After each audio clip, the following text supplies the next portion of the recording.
Hi, everybody. Kim Bond, Trainer of Fitness Leaders here.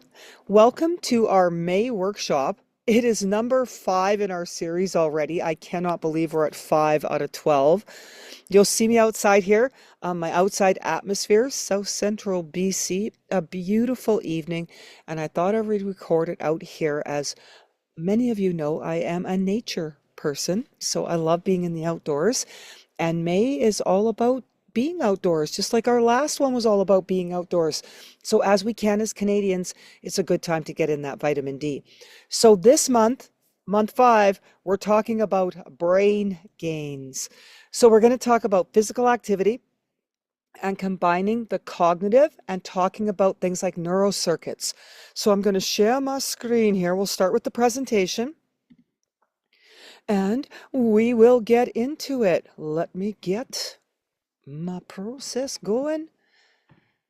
Present. Let's see where it goes to. There we go. I'll move me over to the side. And there we are.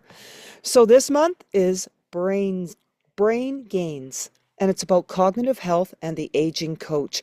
I sort of did that as a buzzword or a buzz phrase just to catch you on it. But I thought about aging, and not just the aging coach, but let's think about it. Say a majority of people that are training in the industry, not all of them, but a lot of trainers are 35, 40 plus aging, just we're in the 40 plus. We also might have parents that we are caring for that are of the aging nature. We also probably have clients that are of the aging nature too. Let's think about that 60, 65 plus. So I think there's a lot of positions that the coach deals with aging. And I think this is a great opportunity to look at it. So brain gains, physical activity, neuro, and how it's relevant to actual aging. So let's get that on. Learning objectives here. So we are going to learn about neuroplasticity. We'll define that. And we'll look at the cognitive load theory. So we're going to look at both of those. We're going to explore the evidence-based brain training principles and how we apply that to fitness. We are going to integrate brain-based movements, and then we're going to program design with the neurofitness circuits around that. We're also going to talk about how we can assess how hard it is on somebody. We call it a cognitive load when they're actually working through the exercises, the sequences that we're giving them. So this month I brought with you 3 resources. The 3 resources I bring every month, I'm hoping you do a few things with them. One, I hope you click on them. Click on them. Go to the end result, summary discussions, and get that information. If there's anything in there that speaks to you, you're going to go up above and look a little more deeply into it, or it's going to encourage you to go on and look up to other resources for that topic. So there's 3 here, really good resources. One is exploring the role of neuroplasticity in development aging and neurodegeneration. Then we have measuring cognitive load in multitasking environments using modalities. So this is the frequency neuroimaging that we can use onto the brain, how we can look at brain waves, which is what they have done in that particular one, and looked at the multitasking environment, what cognitive load that gives somebody. And then the third one is exercise training alters resting brain-derived neurotropic factor concentrations. Woo! What is that's a lot of words, right? Those are the 3 resources. Let's get into it. But before we get into it, we need some facts. So here's some facts, everybody. The 65 plus total population on the globe, on the ball we live on, has been increasing. I've been telling my students this for 20 years. And as people shake their head and think, maybe I'll do the certification or not, here we are. So in 2020, we had about 9.3 million in total 65 population. In 2030, we're going to hit 1 billion, 12%, then 14, then 16. We see every decade a 2, we can see possibly up to 4. We may go as high as 20%, 18 to 20% by 2050. And that is going to become the largest population. Why is that happening? Because it can double. We could see it double. If you look from 2020 to 2050, in 30 years, we could see it double. Those are huge numbers. Why? 1 in every people globally will be 65 or 1 in 8. The shift is driven by longer life expectancy and declining birth rates. We're going to live longer, and we have declining birth rates, which is going to increase our 65 population. Think about that. Think about that. Do you like my picks this time around? See them all. You'll see all those little hidden designs going on. So the first thing we want to look at is neuroplasticity and the aging. So neuroplasticity is the ability of the brain to reorganize and form new connections. Is your brain able to organize different information and then form new connections to smooth that out? Neuroplasticity allows the brain to adapt, heal, and learn. Adapt, heal, and learn. Even in older adults, it's just in how we apply what we need to on the brain and the body to make that happen so the neuroplasticity grows, right? We need it. Learn, heal, all of it. Science says we must engage in activities. You all know this. You all know that working out is key.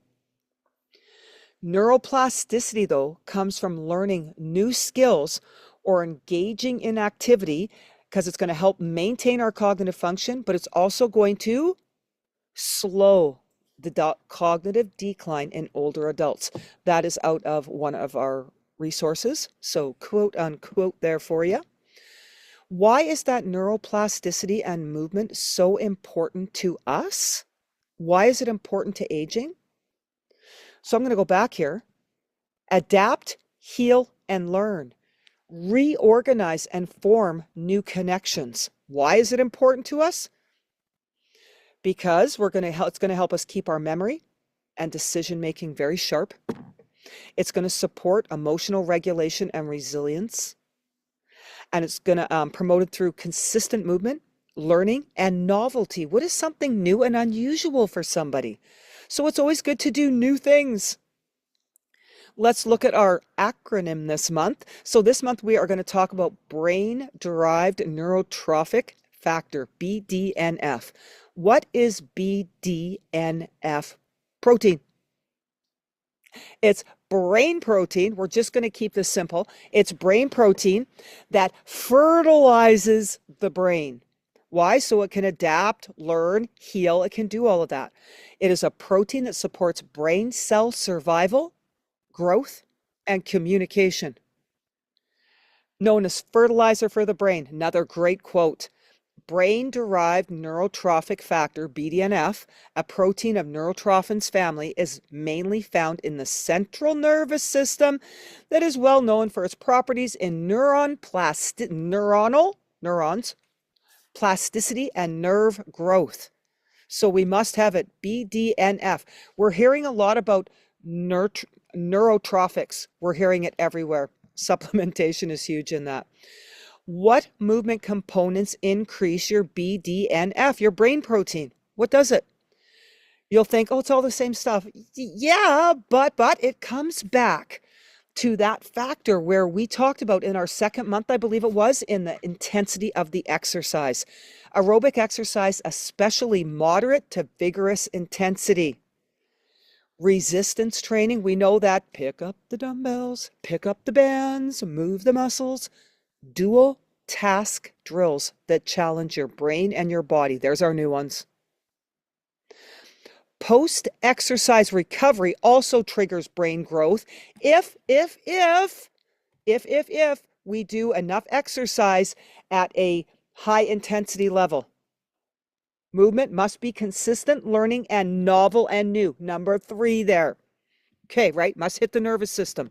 How do we do that in post-recovery? It's very simple. We hit high intensity where it forces us to recover later.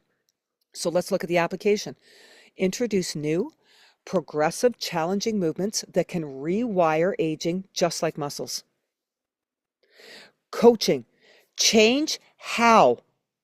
Change tempo, pattern, not just what.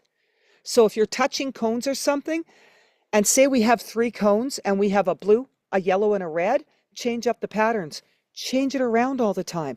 Change the tempo, change the pattern, change the stimulus. Do you like my brain and the muscle? Ooh, yes, I'm in blue this month. So application, suspension training. Do you like my little pick off to the side? Another great quote.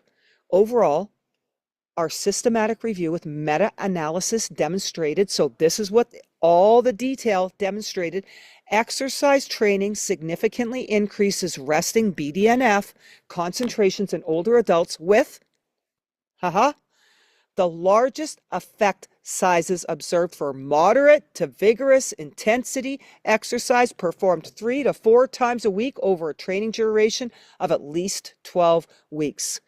So what we may find is as we age, instead of that 6-week, that 8-week, we might have to hold these patterns for a little bit longer into the 12 weeks, but it does show that we need to do it 3 to 4 times a week, and it must be moderate to vigorous of all that. Aerobic, moderate, resistance, dual task, and post-exercise. Not in the post-exercise though. We don't have to overtrain there. So then we're going to talk about cognitive load, and I'll show you how we're going to calculate that. So the cognitive load in motor learning and multitasking, it's the mental effort used to process the information while you're doing the task. Can I process all of this while I'm standing on one leg and not fall over? Because that would be good. Types of cognitive load in fitness. We think about internally, systemly, nervous system, think about how hard the task is. So that's internally, what's happening to our thought and what's happening to our nervous system. Externally, when somebody, what is going on extraneous from us? The coaching and the environment. What is happening in the environment and what is happening with the coaching around us. So how we are dealing with all that with our nervous system on those external environments. And then we're going to look at germane, mental processing that helps learning. So there's 3 things. I can help to coach you to learn and process things by slowing things down and speaking with them with your task, moving tasks away, or going back to what we had said previously here. We want to look at tempo, pattern, stimulus, not just what we're touching. Okay, so let's move on for that from the cognitive load. We have those 3 things, internal, external, and then that whole challenge of mental processing. Mental processing is the new one. So the mental processing comes into dual task, brain and body together. So let's look at it. I could do a stepping pattern. I got my steps off to the side there, and a math recall. I could step side to side, and I want you to call odd numbers. 1, 3, 5, 7, 9. Do you know prime numbers? Let's call out prime numbers. Hold on. I got to Google what the prime number is first. So, right, it's how we process this stuff. Well, we could be doing simple movement tasks. It improves executive function, reaction time, and attention in older adults. These are all the things that we're looking for. So we as older adults, or as we're aging, we can keep our mental acuity, we can keep our emotional intelligence, everything stays in check and we feel calm. So then from here, I want to look at our cognitive load calculator. Okay, that's going to be in our workshop, and that is going to be one of the things that you are going to work with. Let me pull out of my presentation here. I am going to unshare that. Hold on. We are going to stop the share on that one. Maybe it won't stop the share. It does stop the share. And then I'm going to share the cognitive. Let me see, because that is not available for me. Well, that's not working. We will show that at the end. Let me just grab out of there. So I do have the load calculator that I'm going to push us to. 1 second. Let me get back in here and do that share. Cognitive load. Here we go. So are you seeing the cognitive load on your screen? Hopefully you are seeing that element. So what I've done here is I've done up a Google Sheet. Hopefully these help you a little bit. Take a look at it. Cognitive load is the physical task and the body task. And what I want to know from my clients is how hard that task is for them. So I can look at a beginner task and I can say the first station we're going to have 5 stations. Let's say the first one is going to be marching in place, and you're going to name 5 fruits. How hard was that for them? March in place, a grapefruit, a raspberry, a banana, a mango, and a strawberry, right? How hard was that with them? So I'm going to say for me, it was a 2. I'm going to put that 2 in there. And I'm going to say, or physically wise, that was a 1 for me. But cognitive wise, I had to think about that. You saw me stutter. I'm going to put a 3.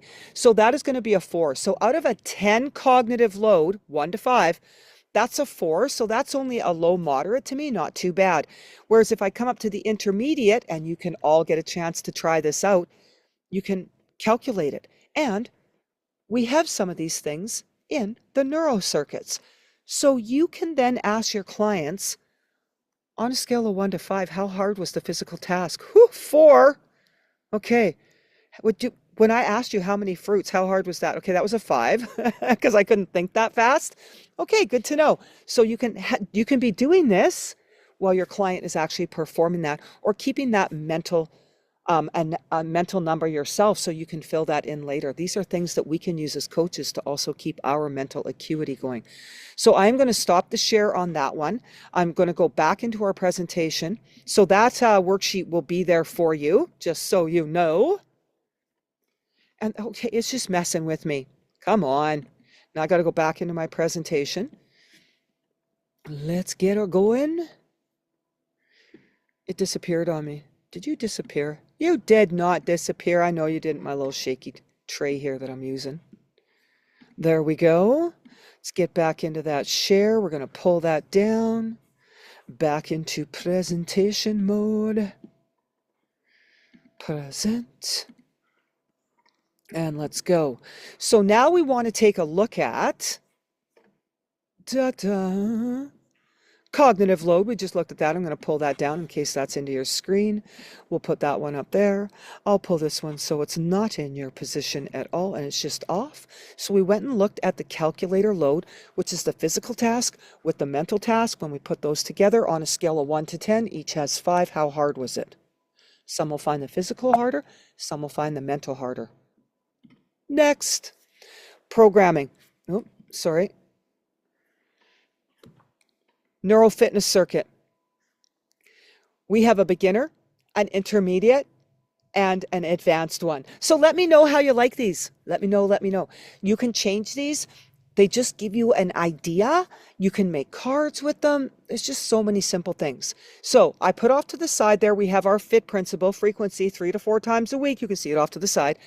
I then have a beginner one, and you can see my stars tell you that it's 2 out of 5, so it is a beginner one. The focus on the beginner is to boost the focus, simple coordination, and add verbal memory, see where we're at. So I'm going to get my client, we're going to set up 5 stations. The first one is going to be marching in the place, and the cognitive task is going to be either animal, cities, or fruit. You can change that up. That's going to hit their verbal memory. So that tells me what brain skill. Do you like that? Then we're going to do a seated ball toss. Say the days of the week, backward, go backwards. Working memory. Number 3, step touch, side to side. Clap when you hear the word go. So when you say go, clap opposite of the step touch. Auditory processing. Heel digs, count backward by 2s from 20. So 20, 18, 16, sequential processing. And then number 5 is the wall push-ups. Word chain. Say a word starting with the last letter of the previous one. Okay, we're not using oranges. Just saying. And that helps us do word processing. So we have 45 seconds per station, 15-second transition. If you need longer, you take it. Use small cones, visual cue cards, printed prompts. Just increase the engagement on it. Adjust the difficulty by modifying either the movement or the mental task. So the beginner one is boost focus, simple coordination, and verbal memory. The second one, intermediate, engage multiple step memory, visual, motor coordination, and rhythm. So now we've got side lunges. They're already complex. Repeat 3 number sequence showing on flashcards. Side lunge, 5-2-1, up. Side lunge, 7-8-6. So we need to challenge them, right? And you're always picking ones that challenge them, but we're not overreaching it. We want to feel that success and have them say, yeah. And then say, how are you feeling with this? Do you feel like it's helping any? 9 times out of 10, they're going to say, yes, I've been working with aging population for the majority of my coaching years. So I've got marching arm swings, ladder step ins and out, cone taps, banded rows. So this is upping it a little bit harder on that. And then we've got things like a short grocery list. I thought that was funny. Tapping the cones, mirror instruction directions, give it opposite for them, right? So now we get into visual memory, cognitive flexibility, directional awareness, inhibition control, and then dual task recall. So I'm giving that a 3.5 out of 5. And then on our advanced one, we're going to look, it's going to be a high cognitive load. Challenge, execute. So it challenges your executive function, higher level, reactionary timing, pattern recall, and balance. For some, this is going to be 4.5. For some, this could be 5.5. I never go to 5.5. I might even interchange some intermediate, beginner, and advanced ones. And when I change these, I change them very meticulously. So for this one, we looked at lateral hops. So now we're leaving the ground and we're focusing on going over a line while we give them like a 4-digit number. Reverse recall. High knees and a clap. Clap when you hear prime numbers or specific cue words. 3-step shuffle. Name a city that starts with the last letter of the previous one. We did that before, but processing that speed. Now we're doing a 3-step agility shuffle. 1, 2, 3, hold. 1, 2, 3, hold. And then recall. Balance on one foot. Recite every other letter of the alphabet. Do you like my balance person? My balance human?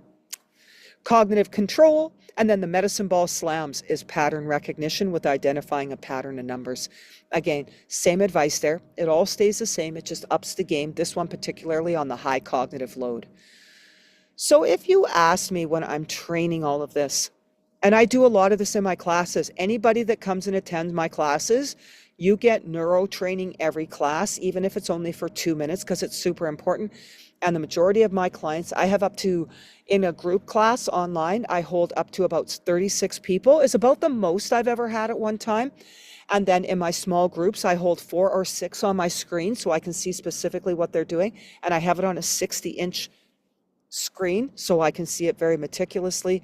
And then I only do high function if somebody is super high function, or I am doing it face to face where I can be that safety net if they use it or they're in a very safe space and they have somebody.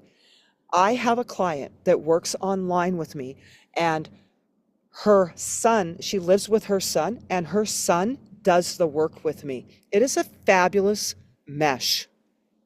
I'm here to tell you that works really, really well. And I live rural, so it's really helpful for people that the younger generation can get the tech going, and then I'm coaching there. They can see me, everybody's understanding it, and we have that connection. So my final thoughts: give as many opportunities as needed to develop self-efficacy.